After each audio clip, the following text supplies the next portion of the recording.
Algo que no se esperaba, la verdad, increíble, porque Japón ha despedido a su seleccionador, Vaid Halilhodski. A pesar de haber clasificado al equipo al Mundial, no lo va a poder dirigir. Y faltan tan solo 2 meses para este Mundial de Rusia 2018, Sebas. Lo mismo le pasó a este entrenador con otro equipo, con Costa de Marfil, en el año 2010. O sea que es reincidente.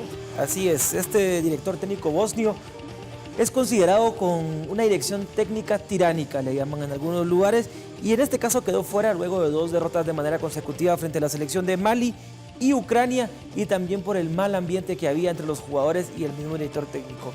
Para contarte qué pasó con él cuando dirigía a la selección de Costa de Marfil, que fue similar, prácticamente clasificó a la Copa África, clasificó al Mundial del 2010, y en esta Copa África pierden los cuartos de final y es cesado de su puesto por haber quedado fuera de la Copa África en cuartos de final y también por el mal ambiente que se había generado entre jugadores y cuerpo técnico. Así que sí, es reincidente, pero en esa ocasión quedó fuera en enero y ahora quedó fuera en abril. Es el técnico que ha sido cesado más próximo al Mundial que ningún otro. Sí. Interesante. Momento ahora de hacerles esta invitación, porque faltan solamente 66 días para este Mundial de Rusia 2018, Mundial que usted va a poder ver completito a través de la pantalla de Tigo Sports en vivo y en alta definición.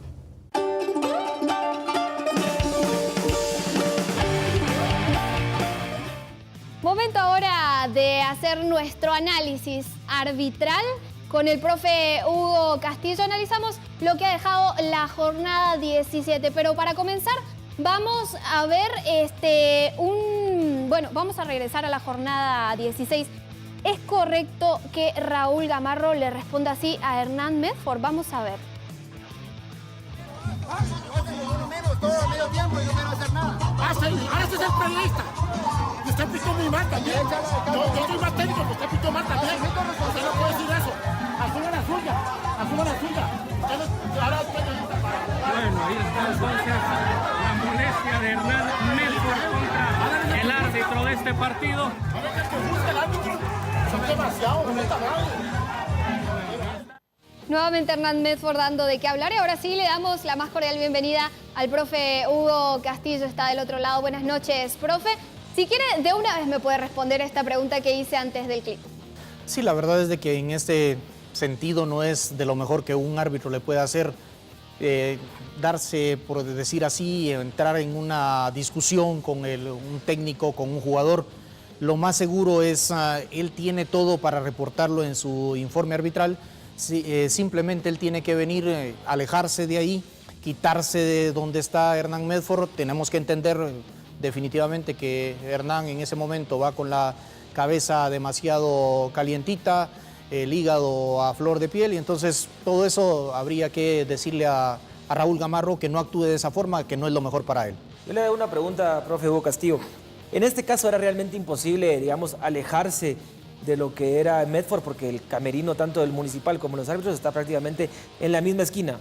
¿Qué recomendaría usted? ¿Que se quede en el medio campo, que espere que todo el mundo desaloje la cancha y después él vaya a su camerino, o que solo lo ignore? ¿Qué sería la mejor opción en este caso? Una de las recomendaciones que siempre se le da a los árbitros es que pueda quedarse un poquito más dentro del terreno de juego, dejar que se alejen, porque para eso llevan seguridad, y en ese momento ya yéndose Hernán Medford, él ya se puede ir hacia su vestidor. Si bien es cierto, quedan cerca los vestidores de uno y otro, pero lo mejor es, tal vez, como usted decía, quedarse allí e ignorarlo. Ignorarlo es lo mejor, porque así no se meten problemas y acusaciones posteriores hacia un árbitro. Profe, te pregunto, por ejemplo, esto de que se quedara en el medio campo o viniera caminando, pues, o sea, a veces no puede evitar el tener el cruce con el entrenador, porque si se queda en medio campo y el entrenador igual está pensando en que le tiene que ir a reclamar algo. ¿Qué pensás en el sentido de que habrá algún contagio por parte de la dirección de árbitros que permite este tipo de cosas? Porque ustedes, los árbitros, ustedes tienen el poder en la mano, pues, y con solo dictaminar o hacer un informe se arregla la situación, pero yo creo que un árbitro no tiene que estar entrando en este tipo, en este tipo de controversia, pero habrá digamos, algún freno que la dirección de árbitros les diga, bueno, miren, esto no se tiene que hacer? Me imagino que Batres, en este sentido, o ya sea Carlos Fuentes, uno de los dos, Fuentes, que es el que está directamente aquí en la federación, podría estarle diciendo a los árbitros que ellos no deben de actuar de tal o de cual forma. Lastimosamente, yo creo que no se habla con los árbitros en algún momento, no se les dice qué es lo que está bien, qué es lo que está mal. Algunas veces se ha adolecido de eso mismo. Y en este caso, Gamarro es uno de los árbitros que, lo hemos dicho en jornadas anteriores, viene haciendo un trabajo por demás consecuente, ya que lo están sacando muy seguido a él. Pero definitivamente, si los árbitros, su dirección no está bien, obviamente podemos decir que ese es uno de los reflejos más importantes que se están dando. Vamos a cambiar de tema porque se le impuso una sanción al jugador de Municipal Marco Pablo Papa por haber escupido a un rival. Estamos viendo lo que sucedía en el terreno de juego. Ahí es cuando el árbitro le saca la tarjeta roja porque además, bueno, tuvo un encuentro con el jugador, pero después se puede ver el momento en el que le escupe en la cara al rival, cosa que después hace que se le levante una sanción. Vamos a ver entonces cuál fue la sanción para Marco Pablo Papa y dice: en cuanto al hecho reportado por el árbitro Raúl Antonio Gamarro Díaz en el apartado de incidentes eventuales del informe arbitral correspondiente al encuentro de categoría mayor sostenido entre Municipal y Shela el día 4 de abril en el Manuel Felipe Carrera, dice que el jugador Marco Papa fue expulsado y al dirigirse a los camerinos, bueno, pasó escupiendo el rostro al jugador Marco Barbosa. La sanción es entonces una multa de 500 quetzales por falta a la moral y 2 partidos de suspensión. La pregunta sería, profe Castillo, ¿está bien impuesta esta sanción? ¿Debió haber sido más? ¿Debió haber sido menos? Yo creo que es muy corta. La verdad es de que Marco Pablo no es un jugador que haga ese tipo de situaciones, sobre todo el nivel que él tiene es mucho mayor. No debería de caer en insinuaciones o provocaciones, por decirlo así, de esta índole. La sanción para mí es corta, debió de haber sido un poco mayor porque esto siempre va en contra de lo que es una persona, definitivamente. Profe Hugo Castillo, le hago una pregunta, y lo digo a nivel mundial, no solo en la sanción que recibe Marco Pablo Papa en el aspecto económico. Yo creo que 500 quetzales representa un monto muy pequeño conforme los jugadores ganan. Y quiero poner otro ejemplo también. Cuando cierran la tribuna del PSG, dan una sanción de 45.000 euros cuando compran un jugador de 200 millones. ¿Qué digo yo? Las sanciones económicas deberían de ser mucho más severas o mejor solo anularlas de una vez por todas, porque de cierta manera se ven un poco ridículas esos montos tan pequeños y como le digo, no solo acá, sino que en general. Así debería de ser contemplado por el reglamento de competencia definitivamente, mi estimado amigo. Vamos a pasar, sí. Perdón, María, profe. es más, yo quería sumar un asunto. Creo que aquí, además, el tribunal disciplinario tendría que haberle dado una felicitación a Barbosa por el hecho de no haber respondido, porque esto es una ofensa muy grave, el escupir a alguien.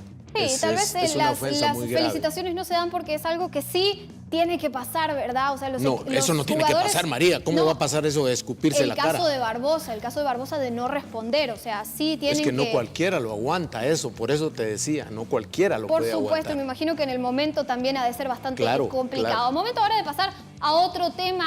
Juliano Rangel se salva de la amarilla que le pudo haber puesto César Guineas. Le vamos a preguntar al profe Hugo Castillo, pero primero vamos a revisar lo que pasaba. Entonces ahí se ve cómo mete la pierna, ¿no? El jugador Juliano Rangel, el árbitro se acerca y le advierte, pero esto pudo haber sido una clara jugada de sanción de tarjeta amarilla. Profe Castillo, ¿qué piensa usted? ¿Se salva Rangel?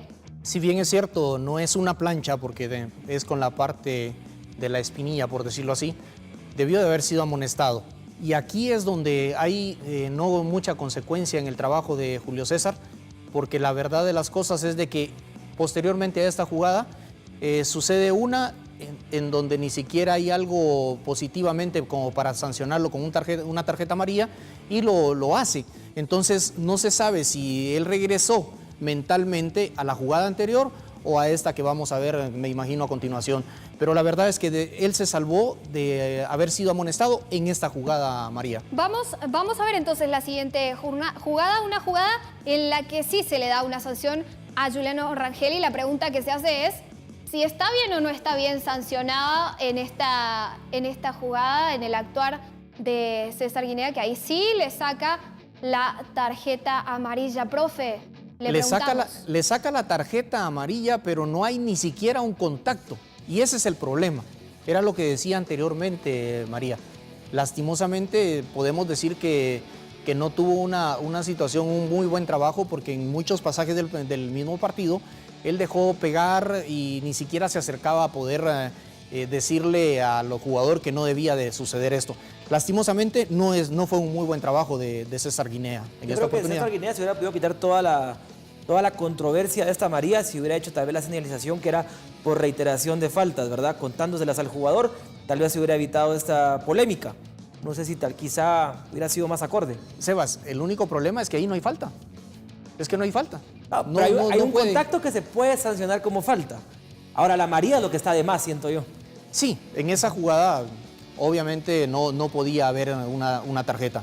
Y recordemos que para que haya una situación de una tarjeta amarilla por reiteración de faltas, no tiene que ser el mismo jugador, sino que varios del mismo equipo hacerla y contárselas, hacerle el movimiento de eso mismo, ¿verdad? Muy interesante entonces ese dato. Vamos a pasar al partido entre Xelajú Mario Camposeco y Suchitepeques, en donde estuvo arbitrando Mario Escobar. La pregunta es si el penal estuvo mal marcado, un penal que le quita el empate a Suchitepeques, y estamos viendo entonces cómo fue la jugada para poder analizarlo. Profe Castillo, ¿estuvo bien marcado este penal o no estuvo? Para este servidor, falta no existe como tal. Es una jugada normal. Si bien es cierto, alguno podrá decir es que no es corpeo porque no van los dos de la misma forma. Sin embargo, podemos ver la complexión física de un jugador y del otro.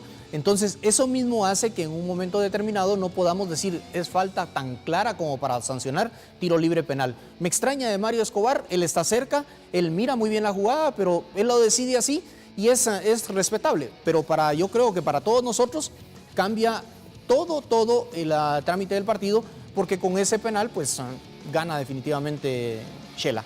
Claro, en un momento tan comprometedor, ¿no, Jorge? Donde los equipos estaban empatando y esto le da la victoria a uno de los dos equipos. Sí, yo también quería hacer referencia un poquito del partido que ayer se jugó en el Estadio Pensativo, en el arbitraje de Brian López. Este tipo de faltas que pasaron en el partido de ayer, pasaron 10 similares. Cosa que el árbitro en ningún momento marcaba a veces como falta, mucho menos una situación que pudiera definir un resultado. Un árbitro con, diría yo, de los de más experiencia, más carácter, se deja llevar por una jugada así, por la emoción de la gente. ¿Qué creo que fue lo que le pasó al profesor Escobar, profe? Esperaríamos que no, porque viene de trabajar un partido sumamente difícil como fue México-Croacia. Y definitivamente en este sentido podemos decir, Mario tiene mucha experiencia. Para este servidor es el mejor árbitro en este momento de nuestro país. No creo que le deban de estar pasando ese tipo de jugadas en donde él dé un penal que para muchos, para la gran mayoría de personas, no lo es. Le damos las gracias, profe Hugo Castillo, por este análisis arbitral. Es siempre bueno tener el punto de vista de un árbitro. Y también nosotros tenemos que despedirnos. Hemos llegado al final de esta emisión de La Jugada. De verdad, qué gusto acompañarlos nuevamente, Sebas, Jorge, profe Mincho. Así que, bueno, espero que tengan feliz noche y espero estar otra vez con ustedes. No, el gusto fue mío y creo que de todos nosotros. Y se viene una jornada picante el jueves y viernes, porque recordemos que tenemos asueto el fin de semana obligatorio para que vayan a votar también. Llegamos entonces al final de esta emisión de En la Jugada. Mañana los esperamos, horario habitual, 9 de la noche. No voy a estar yo, pero van a estar mis compañeros, así que lástima, que tengan María, todos que feliz no vas a noche. estar. Sí, ¿sabes qué? Es que me están amenazando del otro lado de Tigo Sport Noticias que es préstamo sin opción a compra. Así que es préstamo por el momento, pero de verdad qué gusto haberlos acompañado. Llegamos al final. Que tengan muy feliz noche. Se quedan en la sintonía de Tigo Sport. Adiós.